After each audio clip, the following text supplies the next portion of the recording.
C P എമ്മിൻ്റെ ഈ അയ്യപ്പ പ്രേമം കണ്ടില്ലേ? ഉം. ശബരിമല അയ്യപ്പനെ ആക്ഷേപിക്കുന്ന മറ്റേ ആ പാട്ടുണ്ടല്ലോ, എലക്ഷൻ ഗാനം, അതിനെതിരെ ഒരാൾ പരാതി കൊടുക്കുന്നു, വളരെ പെട്ടെന്ന് കേസെടുക്കുന്നു. എന്താണ് പെട്ടെന്ന് ഈ അയ്യപ്പനോടുള്ള സ്നേഹം? അയ്യപ്പനോടുള്ള സ്നേഹം തുടങ്ങിയിട്ട് കുറച്ച് നാളായി.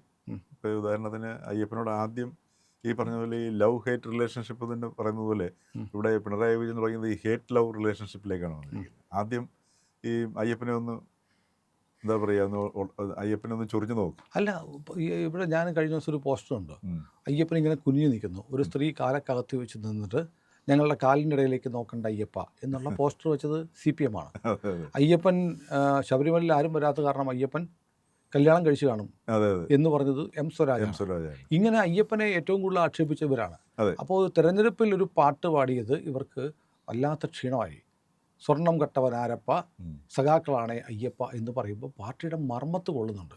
പക്ഷേ അതൊരു ആവിഷ്കാര സ്വാതന്ത്ര്യത്തിൻ്റെ പ്രശ്നമില്ലേ? ആവിഷ്കാര സ്വാതന്ത്ര്യം അത് അടിസ്ഥാനപരമായിട്ട് ഇതിനകത്തൊരു നിയമപരമായിട്ടോ ആവിഷ്കാര സ്വാതന്ത്ര്യമായിട്ടോ ഒരു പ്രശ്നം ഉണ്ടോയെന്ന് ചോദിച്ചു കഴിഞ്ഞാൽ ഇത് ഈ പാട്ട് എഴുതിയതിനും പ്രശ്നമില്ല, ഇത് പാടിയതിനും പ്രശ്നമില്ല, പ്രചരിപ്പിക്കുന്നതിനും പ്രശ്നമില്ല.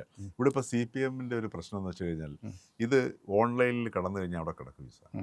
എന്നും എപ്പോഴും അവിടെ കിടക്കും. ഉദാഹരണത്തിന് ഓരോ തിരഞ്ഞെടുപ്പ് വരുമ്പോഴും ഈ സ്വരാജിൻ്റെ പ്രസംഗം ഇങ്ങനെ മറ്റേ മാളികപ്പുറം അയ്യപ്പനെ കല്യാണം കഴിച്ചു, ഇനി അങ്ങോട്ട് പോയിട്ട് കാര്യമില്ല, അയ്യപ്പൻ അവിടെ ഇല്ല. കാര്യം ഒരു കന്യായ്യപ്പൻ അവിടെ കയറിയില്ല എന്നുണ്ടെങ്കിൽ, ശരം കുത്തിയിൽ അവിടെ ശരം കുത്തിയില്ല എന്നുണ്ടെങ്കിൽ അന്ന് അയ്യപ്പൻ മാളികപ്പുറത്തെ കല്യാണം കഴിക്കും, വ്രതം കഴിഞ്ഞു. അപ്പോൾ ഈ മറ്റേ ഈ പ്രളയത്തിന് ശേഷം അവിടെ ആരും കയറാത്ത കാരണം മാളികപ്പുറം പോവുകയും അയ്യപ്പനോട് വരികയും കല്യാണം കഴിയുകയും ബ്രഹ്മചാര്യം നഷ്ടപ്പെടുകയും ചെയ്തു. അതോടുകൂടി അയ്യപ്പൻ അല്ലാതായി മാറി, ഗൃഹസ്ഥനായി മാറി എന്നാണ് സ്വരാജിൻ്റെ അദ്ദേഹം കഥാകൃത്തും ബുദ്ധിജീവിയാണല്ലോ. അതെ അതെ.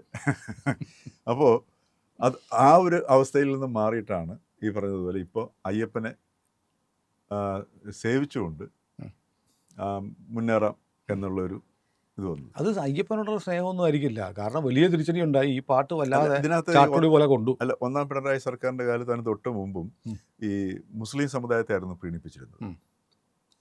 ഈ മുസ്ലിം സമുദായ പ്രീണനം നന്നായിട്ട് ഏൽക്കുകയും ചെയ്തു. ഇപ്പോൾ ഈ രണ്ടാം പിണറായി സർക്കാരിൻ്റെ വരവ് പോലും കേരളത്തിലെ മുസ്ലിങ്ങൾ നല്ല ആത്മാർത്ഥമായിട്ട്, അപ്പോൾ അന്ന് ഈ ഒ അബ്ദുള്ളയൊക്കെ പറഞ്ഞതുപോലെ ഹീറോ ആയിട്ട് കരുതിയിട്ടാണ് പിണറായി വിജയന് വോട്ട് കൊടുത്തത്. പക്ഷേ ഈ കഴിഞ്ഞ ലോക്സഭാ തെരഞ്ഞെടുപ്പ് വന്നപ്പോൾ മനസ്സിലായി ഇത് അപകടമാണ്. ആലപ്പുഴയിൽ നിന്ന് ഇങ്ങനെ അടിയിൽ കൂടെ ചോർന്നപ്പോൾ മനസ്സിലായി അത് എങ്ങോട്ടാണ് ചോർന്നെന്ന് വെച്ച് കഴിഞ്ഞാൽ ബി ജെ പിയിലേക്കാണ്. അപ്പോൾ ഈ ഒരു ചോർച്ച കണ്ടപ്പോഴത്തേക്കാണ് കാര്യം അപകടമാണെന്ന് മനസ്സിലാവുന്നത്. അതിനെ തുടർന്നാണ് അദ്ദേഹം ഈ അവിടെ വെച്ചിട്ട് ഈ പോളിസി മാറുകയാണ് ചെയ്തത്. ഈ മുസ്ലിം പ്രീണനത്തിന് പകരം ഒരു മുസ്ലിം വിരോധം സൃഷ്ടിക്കുക എന്നുള്ളൊരവസ്ഥയിലേക്ക് കൊണ്ടുപോകും. മുസ്ലിം വിരോധം സൃഷ്ടിക്കുമ്പോൾ സ്വാഭാവികമായിട്ട് ഇവിടെ ഒരു ഹിന്ദു അനുഭാവം സ്വാഭാവികമായിട്ടും വരുമല്ലോ. അങ്ങനെ വന്നപ്പോഴാണ് ഡൽഹിയിൽ അദ്ദേഹം പോയിട്ട് PR ഏജൻസിയുടെ നിർദ്ദേശപ്രകാരം ഹിന്ദുവിൽ അഭിമുഖം കൊടുക്കുന്നത്. അതിനകത്ത് കേരളത്തിലെ ഇവിടുത്തെ BJP പറയുന്ന അതേ ആരോപണങ്ങളാണ് മലപ്പുറം ജില്ലയെക്കുറിച്ചിട്ട് പിണറായി പറഞ്ഞത്. അവിടെ തുടങ്ങി സംഗതി. അദ്ദേഹം ഇത് പറഞ്ഞതിന് ഏതാനും ദിവസങ്ങൾ കഴിഞ്ഞതിന് ശേഷമാണ് വെള്ളാപ്പള്ളി മലപ്പുറത്ത് പോയി പറഞ്ഞ് മലപ്പുറം പ്രത്യേക രാജ്യമാണ്. അതിനുശേഷം ഈ പിണറായി വിജയൻ പറയുന്ന വാക്കുകളും പിണറായി വിജയൻ്റെ മനസ്സിലിരിക്കുന്ന വാക്കുകളുമുണ്ട്. ഈ മനസ്സിലിരിക്കുന്ന വാക്കുകൾ മുഴുവൻ വെള്ളാപ്പള്ളിയുടെ പുറത്ത് വരികയും രാഷ്ട്രീയമായിട്ട് അദ്ദേഹത്തിൻ്റെ ഈ നിലപാടുകളിലൊക്കെ ഉള്ള വാക്കുകൾ പിണറായി വിജയൻ പറയുകയും ചെയ്യുന്ന ഒരവസ്ഥയിലേക്ക് പോകും. കുറേ കഴിഞ്ഞപ്പോഴത്തേക്ക് ഇത് രണ്ടും കൂടെ മിക്സ് ചെയ്ത് പിണറായി വിജയൻ്റെ സംഭാഷണത്തിൻ്റെ മാറ്റങ്ങൾ ഇങ്ങനെ മാറി മാറി ഈ എന്താ പറയുക, ഈ മുസ്ലിം വിരോധം, അതല്ലെങ്കിൽ ഇങ്ങനെ ഒരു സംഗതി ജമാഅത്തെ ഇസ്ലാമി, അത് നിലമ്പൂർ തെരഞ്ഞെടുപ്പ് കഴിഞ്ഞുകൂടിയാണ്. ഇപ്പം നിലമ്പൂർ തെരഞ്ഞെടുപ്പ് എല്ലാവരും വിചാരിച്ചിരിക്കുന്നത് ഗോവിന്ദൻ മാഷിന് അബദ്ധം പറ്റിയെന്നാണ് വിചാരിക്കുന്നത്. തെരഞ്ഞെടുപ്പിൻ്റെ വോട്ടെടുപ്പിൻ്റെ തലേ ദിവസം RSSുമായിട്ട് 75 ഞങ്ങൾ ഒന്നിച്ചിരുന്നുവെന്ന് പറയുന്നതിന് എന്താ മടിക്കേണ്ട, സത്യമല്ലേ എന്ന് പറഞ്ഞത് അബദ്ധമല്ല, ആലോചിച്ച് പറഞ്ഞതാണ്. അത് നിലമ്പൂർ വെച്ച് പറഞ്ഞത്. നിലമ്പൂർ ജയിക്കില്ല എന്നവർക്ക് തീർച്ചയായിട്ടും അറിയാം. പക്ഷെ നിലമ്പൂർ വെച്ചിട്ട് ഈ അജണ്ട ഫിക്സ് ചെയ്യുകയായിരുന്നു. കാര്യം ഏറ്റവും ഐഡിയലായിട്ടുള്ളൊരു സ്ഥലം അത് തന്നെയായിരുന്നു. അപ്പോൾ അത് പിറ്റേ ദിവസം പിണറായി വിജയൻ നിഷേധിക്കുന്നു, അല്ലെങ്കിൽ അദ്ദേഹത്തിനെ താക്കീത് ചെയ്തെന്ന് പറയുന്നു. ഇതൊക്കെ പറയുമ്പോഴും ഈ ഒരു വിഷയം അവിടെ അവശേഷിക്കാൻ ചെയ്യുന്നത്. ഇതാണ് വിത്തിട്ടു. ഇതാണ് ഈ PR ഏജൻസിയുടെ ഒരു മിടുക്കെന്ന് പറയുന്നത്. കാര്യം ആൾക്കാരുടെ മനസ്സിലേക്ക് ഈ മെസ്സേജ് പോയി കഴിഞ്ഞു. ഇപ്പോൾ ഇത് നിഷേധിച്ചു കഴിഞ്ഞാലും പറഞ്ഞത് അവിടെ കിടക്കുകയാണ്. അപ്പോൾ അതിനെ തുടർന്ന് ഇങ്ങനെ ഈ ഒരു ധാരയിലൂടെ ഇതിങ്ങനെ ഡെവലപ്പ് ചെയ്ത് വന്നതിന് ശേഷമാണ് അയ്യപ്പ സംഗമം നടത്തുന്നു. അവിടെ വെച്ച് യഥാർത്ഥ ഭക്തനാണെന്ന് ഗീതയെ ഉദ്ധരിച്ച് പറയുന്നു, ഛാന്തോക്യ ഉപനിഷത്ത് പ്രഖ്യാപിക്കുന്നു, കന്നി 5-ന് ശിവഗിരിയിൽ പോയിട്ടും ഇതേപോലുള്ള ആധ്യാത്മിക പ്രഭാഷണം നടത്തുന്നു. അപ്പോൾ അങ്ങനെ പോയി ഈ ഡെവലപ്പ് ചെയ്ത് വന്ന സമയത്താണ് ഏകദേശം ഈ കോൺഗ്രസിൻ്റെ അവസ്ഥ എന്ന് പറഞ്ഞാൽ കോൺഗ്രസിനെ അത്യാവശ്യം ഒന്ന് ഇളക്കുന്നതിന് വളരെ ഇപ്പോൾ രാഹുൽ മാങ്കൂട്ടത്തിൽ വിഷയം ശരിക്കും പറഞ്ഞു കഴിഞ്ഞാൽ ഒരു 10 വർഷം മുമ്പ് ഉള്ള കേരളത്തിലായിരുന്നെങ്കിൽ കോൺഗ്രസ് ഈ പറഞ്ഞതുപോലെ തകർന്ന് തരിപ്പണമായിരുന്നു.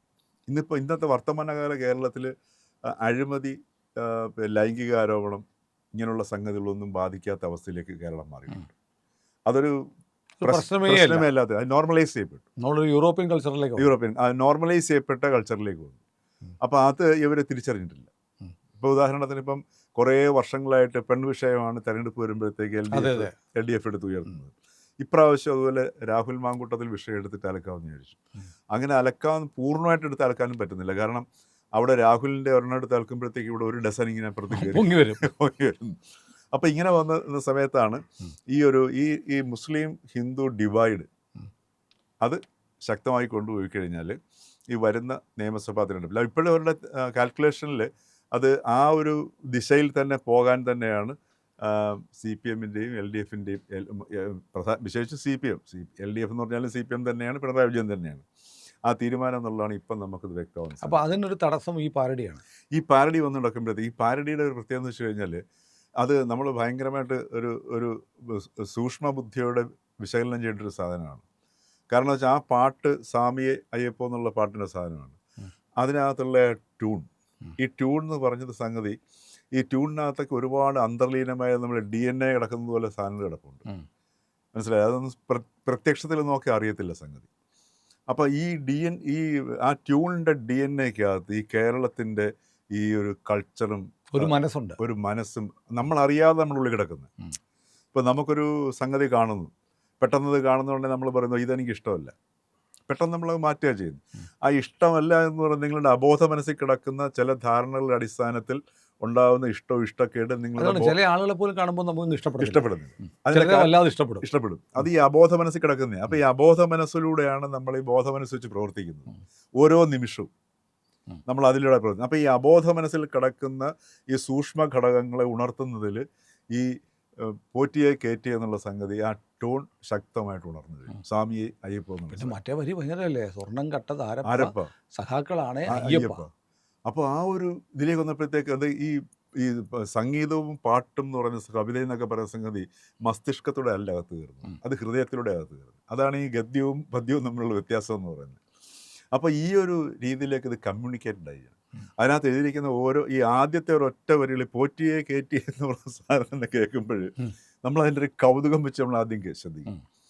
പിന്നെ നമ്മൾ ആ കൗതുകം എന്ന് പറയുന്ന ആ കൗതുകം തുടങ്ങുന്ന സമയത്ത് തന്നെ ഈ പറഞ്ഞ ചിന്ത മാറിയിട്ട് നമ്മൾ ആസ്വാദനത്തിലേക്ക് പോവുകയും ചെയ്യും. മനസ്സിലല്ലേ?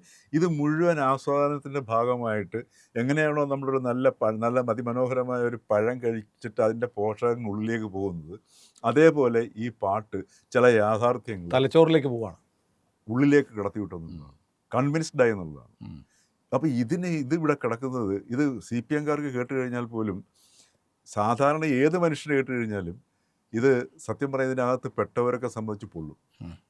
ഈ പൊള്ളലിനെ അവരിനി എന്ത് തന്നെ എടുത്ത് പ്രയോഗിച്ചാലും മാറ്റാൻ പറ്റത്തില്ല. അതുകൊണ്ട് ഇതിന് ഓൺലൈൻ മീഡിയയിൽ നിന്ന് റിമൂവ് ചെയ്യിക്കണം, എങ്ങനെയെങ്കിലും റിമൂവ് ചെയ്യിക്കണം. അതിനുള്ള ശ്രമമാണ് ഇപ്പോൾ നടക്കുന്നത്. അതുകൊണ്ടാണ് റാന്നിയിൽ ഈ പ്രസാദ് തിരുവാഭരണ പാത സമിതിയുടെ പിന്നെ അതെ. അപ്പോൾ ഇദ്ദേഹം റാന്നിക്കാരനാണ്. ഇദ്ദേഹം പറഞ്ഞ ഉടനെ തന്നെ രാജു എബ്രഹാം MLA ചാടി പിടിച്ചു, അയ്യപ്പനെ ആക്ഷേപിച്ചു എന്ന് പറഞ്ഞു. അപ്പോൾ രാജു എബ്രഹാമിൻ്റെ ഏതോ ഒരു ചാനലിലെ ഇന്നലത്തെ ഒരു പ്രതികരണത്തിൽ, അയ്യോ അങ്ങനെ അയ്യപ്പനെയൊക്കെ എടുത്ത് ഇങ്ങനെ ഒരു പാട്ടിൽ ഉപയോഗിക്കാമോ, അയ്യോ അയ്യോ അയ്യോ അങ്ങനെ പറയല്ലേ, എന്തൊരു സ്നേഹമാണല്ലേ. അപ്പോൾ ഈ രാജു എബ്രഹാം ഈ പറഞ്ഞാൽ ശബരിമല റാന്നിക്കാരനാണ്. അപ്പോൾ അദ്ദേഹത്തിന് ഈ കഴിഞ്ഞ 1-ാം പിണറായി സർക്കാരിൻ്റെ കാലത്തിൽ നിന്ന സംഗതികളൊന്നും അദ്ദേഹത്തിന് അത് ബാധിച്ചിട്ടില്ല. അപ്പം ഈ രീതിയിൽ എടുത്തുകൊണ്ട് വന്നിട്ട് ഇത് വെച്ചിട്ട് ഈ അയ്യപ്പനെ ആക്ഷേപിച്ചു. മാത്രമല്ല ഇതിൻ്റെ പിന്നിൽ ഇതിൻ്റെ വരികൾ എഴുതിയത് GP അബ്ദുള്ളയാണ്, പാടിയത് ഡാനിഷാണ്, മുഴുവൻ മുസ്ലിങ്ങളാണ്. അപ്പോൾ ഈ മുസ്ലിം സാന്നിധ്യത്തെ പുറത്തേക്ക് കൊണ്ടുവരികയും ഇപ്പം തന്നെ ഇപ്പോൾ ഉദാഹരണത്തിന് BJP അവിടുത്തെ ഈ ശബരിമലയിലെ മുസ്ലിം സാന്നിധ്യത്തിൽ ചില ഹിന്ദു സംഘടനകളും BJP ഒക്കെ അസ്വസ്ഥത പ്രകടിപ്പിക്കുന്നുണ്ട്. പക്ഷേ ഈ പാട്ട് BJP-യുടെ പരിപാടിക്കും വെച്ചു. അത് UDF-ന്റെ പ്രചരണകാലം BJP-യും വെച്ചു. പക്ഷേ ഇവിടെ നമ്മൾ മനസ്സിലാക്കേണ്ട സാധനം, ഈ ഒരു മുസ്ലിം സാന്നിധ്യത്തെ അയ്യപ്പൻ്റെ ഇതിലേക്ക് കൊണ്ടുവരികയും അവിടെ ഒരു ഡിവൈഡ് ഉണ്ടാക്കാൻ ശ്രമിക്കുകയും ചെയ്യുകയാണ്. പക്ഷേ ഇത് വിജയിക്കുന്നില്ല എന്നുള്ളതാണ് നാം ഇപ്പോൾ കാണുന്ന സംഗതി. കാരണം ഇവിടെ അയ്യപ്പ ഭക്തന്മാരെല്ലാം ഈ പാട്ട് ഏറ്റെടുത്തു എന്നുള്ളത്. അതെ, അയ്യപ്പ ഭക്തർ മാത്രമല്ല, മുഴുവൻ മലയാളികൾ. മാത്രമല്ല ഇത് ആസ്വദിക്കാൻ പോലും കുട്ടികളും മറ്റുള്ളവരും ഒക്കെ കേൾക്കുന്നുണ്ട്. എല്ലാവരും മൂളിപ്പാട്ട് പാടുന്നത് ഇപ്പോൾ ഇതാണ്. ഇപ്പോൾ ഉദാഹരണത്തിന് വിദേശത്ത് നിന്ന് പോലും ആൾക്കാർ ഇതിൻ്റെ ഈ ഒരു ആസ്വാദ്യത കണ്ടിട്ട് പലരും വിളിച്ചു ചോദിക്കുന്നു. അല്ല, ഇവിടെ നമ്മുടെ ശബരിമലയ്ക്ക് പോകുന്ന തമിഴ്നാട്ടിൽ നിന്ന് വന്ന ബസ്സിലൊക്കെ ഈ പാട്ട് വെച്ചോണ്ടാവും. ഒന്ന് ആലോചിച്ച് നോക്കൂ. അപ്പോൾ പക്ഷേ അതിനകത്ത് വേറൊരു പ്രശ്നമുണ്ട്. ഈ ഇത്തരം അയ്യപ്പ ഭക്തിഗാനത്തിൻ്റെ ഈണത്തിൽ ഒരുപാട് പാരടിപ്പാട്ടുകൾ കലാഭവൻ മണി ഉൾപ്പെടെ പാടിയിട്ടുണ്ട്. ഇഷ്ടംപോലെ അന്നൊന്നും വരാത്ത ഒരു വിലക്ക് ഇപ്പോൾ അത് അതിൻ്റെ ഇതാണ്. അവരുടെ ഈ ഒരൊറ്റ പാട്ട് അടുത്ത അവരുടെ പദ്ധതിയെ മുഴുവൻ തകിടം മറിക്കുമെന്നുള്ള തിരിച്ചറിവാണ്. ഈ തെരഞ്ഞെടുപ്പിനുള്ള അവരുടെ പദ്ധതിയെ തകിടം മറിക്കുന്ന തിരിച്ചറിവാണ്. ഈ പാട്ട് എങ്ങനെയെങ്കിലും ഡൊമൈനിൽ നിന്ന് ഒഴിവാക്കണം. പക്ഷെ അത് നിലനിൽക്കും തോന്നില്ല. കേസ് നിലനിൽക്കത്തില്ല, കേസ് തോറ്റുപോകും.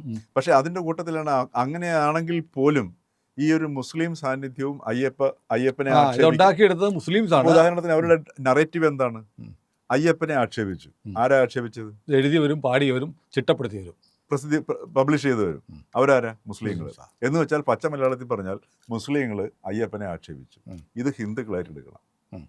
ഹിന്ദു ഇപ്പം ചിലർ ഈ പ്രസാദൊരിക്കൽ ചോദിക്കുന്നുണ്ടായിരുന്നു ടെലിവിഷനിൽ വന്നപ്പോഴത്തേക്ക്, ഇത് നബിയെക്കുറിച്ചും ക്രിസ്തുവിനെക്കുറിച്ചും എഴുതി അംഗീകരിക്കുന്നു. അത് ചോദിക്കേണ്ട ആവശ്യമില്ല. ഇല്ല. അപ്പം ഇവിടെ ഇത് അയ്യപ്പനെ ആക്ഷേപിച്ചിരിക്കുന്നത് മുസ്ലിങ്ങളാണെന്ന് പച്ച മലയാളത്തിൽ അവ്യക്തമാണെങ്കിലും അതിശക്തമായ രീതിയിൽ വ്യക്തമായി പറയുകയാണ് CPM സർക്കാർ. ആലോചിക്കാത്തൊരു പോയിന്റാണ്. പക്ഷെ അത് ശരിയാണ്. ആലോചിച്ച് വരുമ്പോൾ അതിൽ കാര്യമുണ്ട്. അപ്പോൾ ഇതാണ് അവരുടെ ആ ഒരു സ്ട്രാറ്റജി ആയിട്ട് അവർ ഉപയോഗിക്കുന്നത്.